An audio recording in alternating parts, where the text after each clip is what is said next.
Do you think that because you grew up with nothing, that you're somehow behind, or that you can't succeed, or that other people have a leg up on you? Hi, I'm Ralph Henderson. Welcome to the Queen City Leaders Summit. I'm the producer of this year's event. And if you answered yes to any one of those questions, I want you to stop what you're doing right now. And I want you to listen for the next 20 minutes.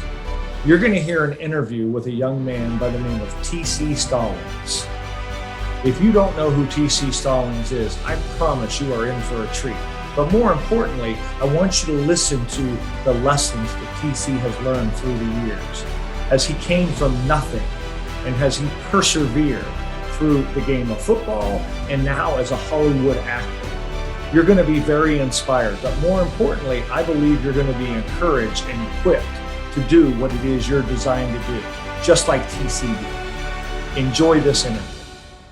TC, welcome to the Queen City Leaders Summit. It's so great to have you.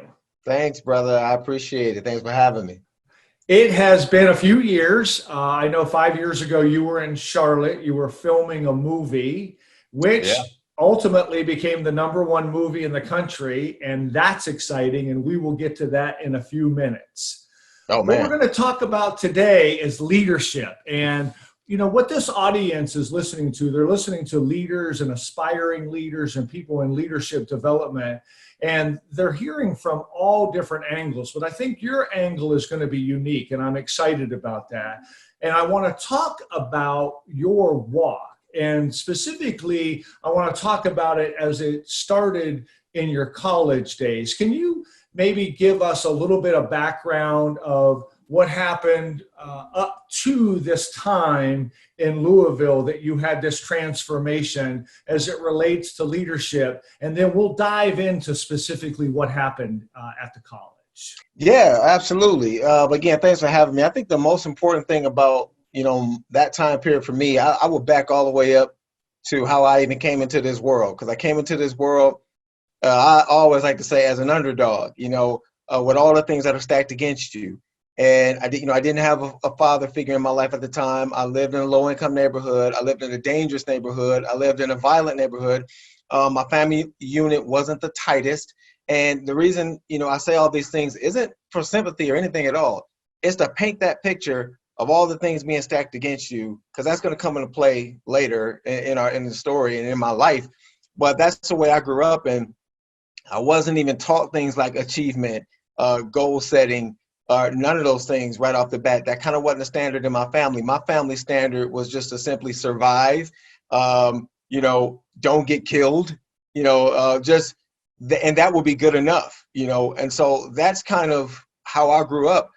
But what my problems taught me was how to dream and how to have goals. And that became what became my goal setting strategy, is just looking around and seeing what I hated, seeing what I didn't want to become, wanting to take care of my mother, wanting to be a chain breaker in the family.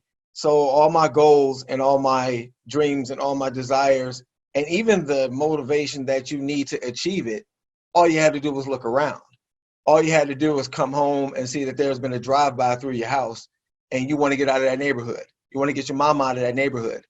So those were the motivations. And then I would watch TV and see everything that I wanted to be. You see these pro football players, you see these college football players, and I said, I'm going to get there. You see them buying houses for their mom. Organically, I had everything I needed to push me, and I would see it every day of my life, 7 years old, 8 years old, 9 years old, 10 years, all the way through.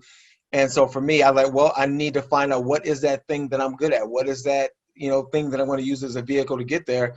And it just so happened to turn out to be football. And so I picked up that ball and gave it everything I had. And you're talking about something that's near and dear to the heart of a lot of the guys in the audience right now.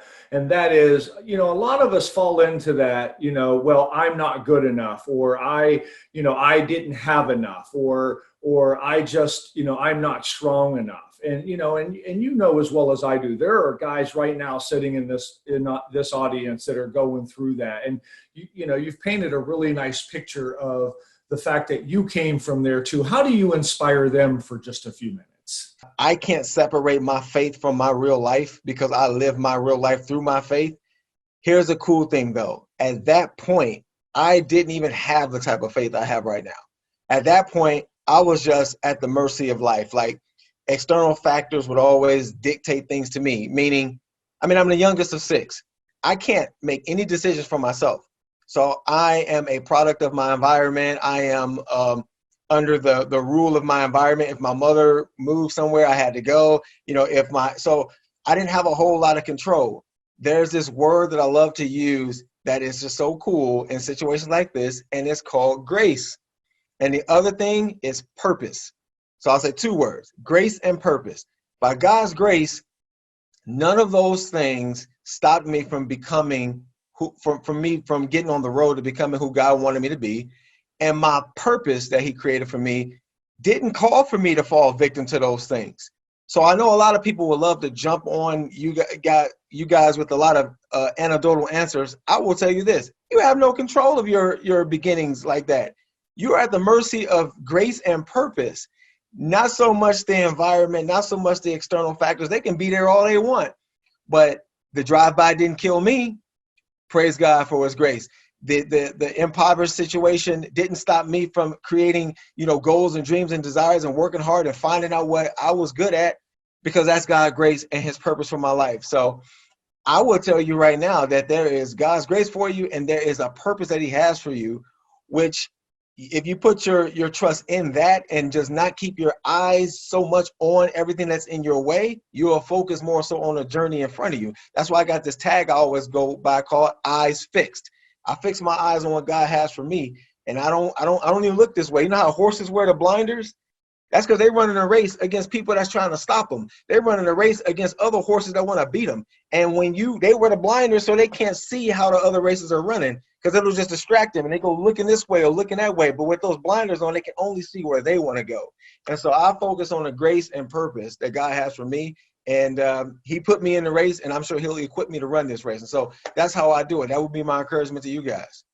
Every man and woman in this audience needs to know they have that grace and they have that purpose, and we do have the ability to persevere, because with every good trial comes perseverance. With perseverance comes character, and out of character we have hope. So that's what I see in you, and that's a great segue into what happened to you at the University of Louisville. Now, I can tell the audience, if you want to know more about this story, there is a documentary out there called Counter 24.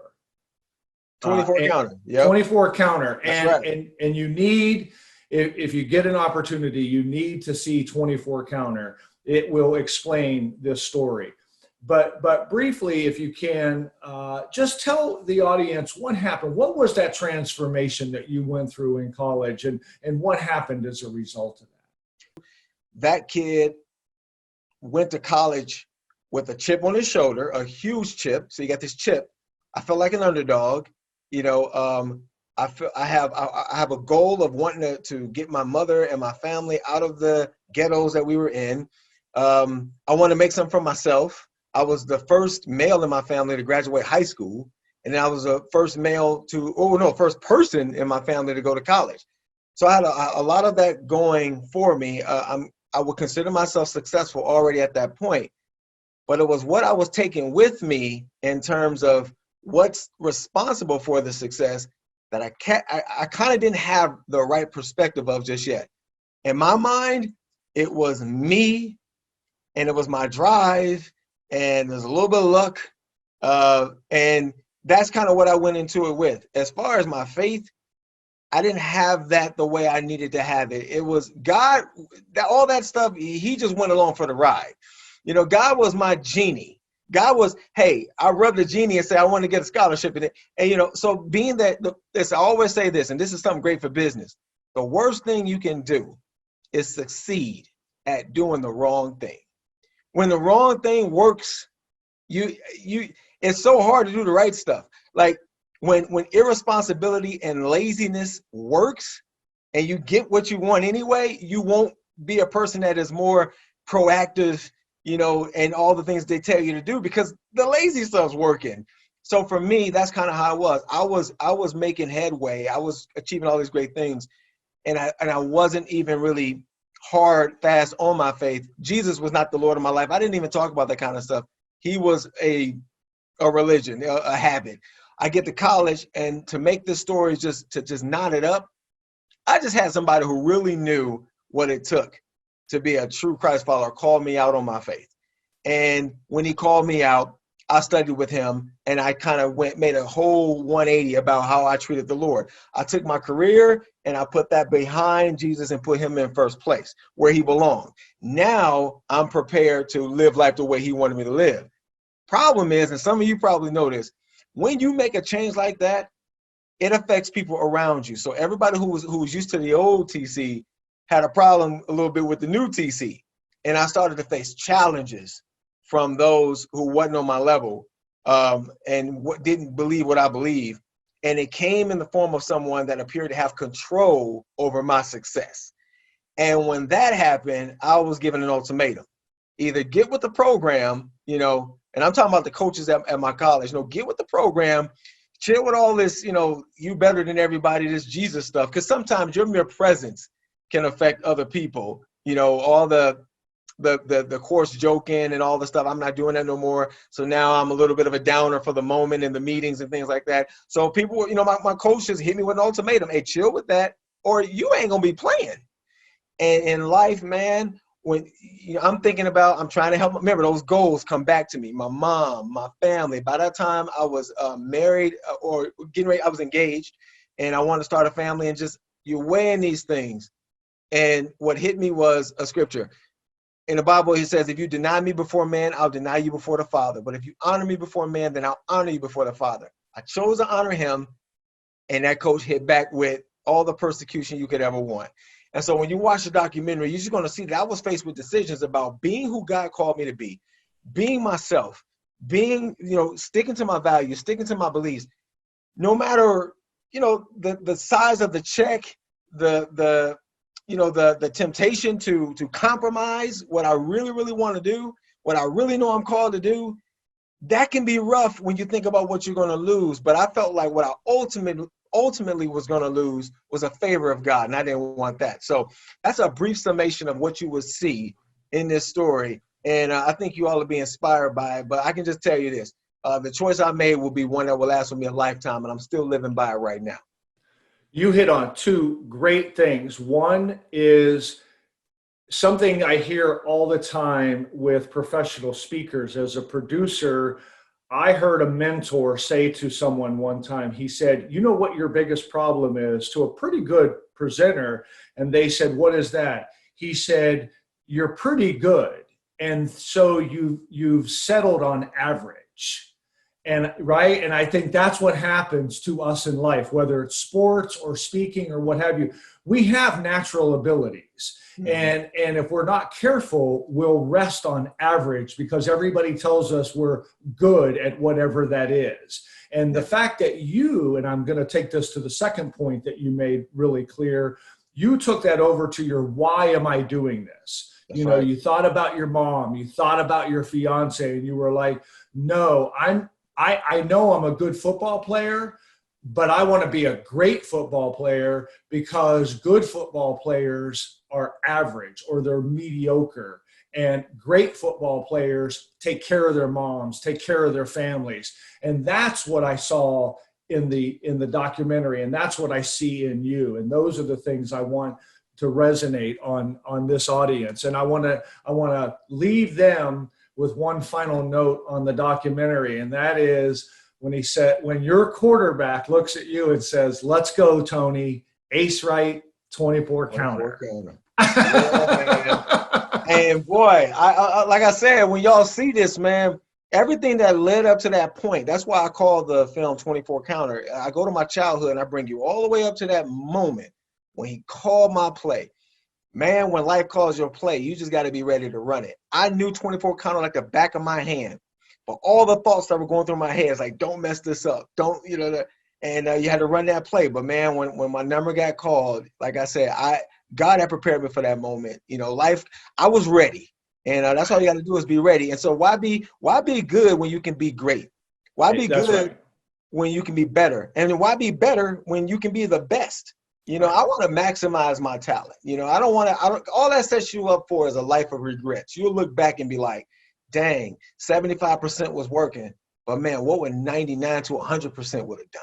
That's right. No, and that's what I like about that. And it is the fact that everyone has that ability. We're all equipped to run that play, whatever that play is in our lives. That's right. So now take us from that moment to the last 10, 20 years that you've gone through, because I know, like I said at the beginning of the segment, you were here in Charlotte, North Carolina. You filmed a movie called War Room that ultimately became the #1 movie in the country. So now here you are out on the West Coast. You're dealing with all that comes with Hollywood and the movies and what have you. So take us from college to where you've been since then and what you're going through. Oh man, that's a great question, because here I am, I'm playing college football great. I'm on course to achieve my ultimate goal of getting to the NFL, taking care of my family. The NFL draft comes, I don't get drafted. And I'm really, really shocked, because everything in the papers was saying that I would. This is one of those first times where I felt like the hard work isn't paying off. And when that happens, you almost start to see, like, is it worth it? Well, for me, I'm like, it's absolutely worth it. Again, I think about my goals, dreams, desires, or whatever. So you keep trying to work out for these teams. But this is where I started to make some really bad decisions. And the bad decisions was to just put all my eggs in one basket, not having any kind of pivot plan, not having any kind of – it was almost reckless, because wherever I saw a workout in any city, I'd go.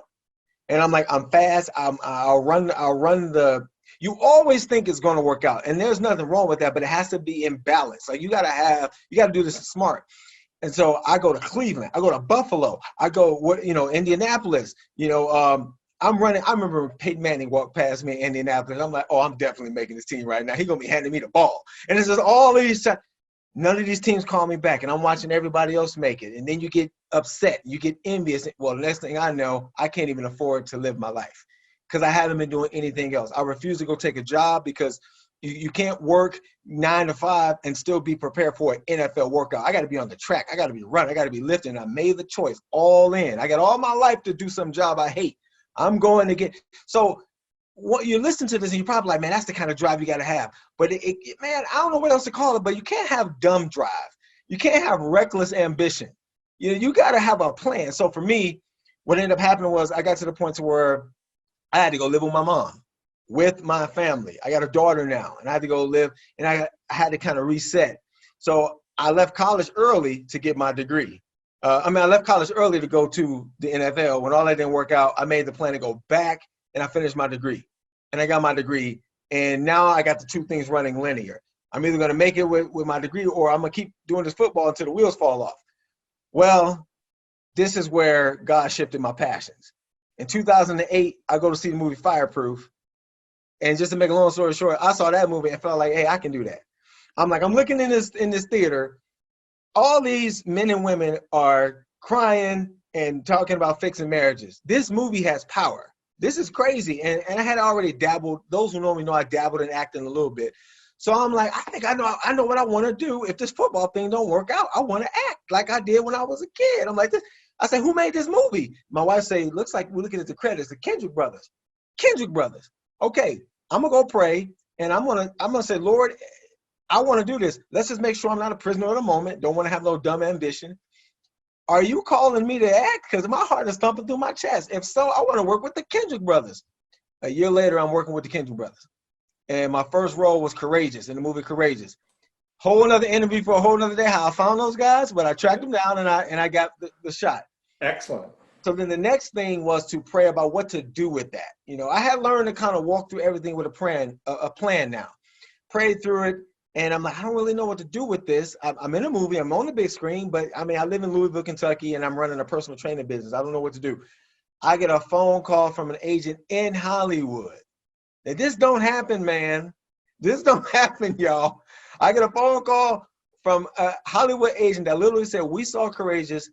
I just want to tell you, if you come out to Hollywood, you already got one big hurdle knocked over, and that's called representation. We will represent you. So now it was just a matter of, do I dismantle my entire life and everything that I got working here for that? prayed about it, and I had enough indications that I should, whether it be people saying that, we're behind you. My wife was a big player in this. She was like, okay, if you're going to do this, you better make sure you pray about it. We make a pro and con list. The con was like 11 to 12 items deep. The pro was one thing.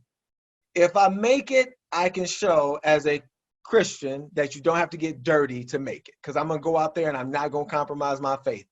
And the cons were the 8 million things, like where you going to live, what are you going to do with your business now, all these different things you got. And I can just tell you, and make a long story short, over the next several weeks, the Lord just knocked down all the cons.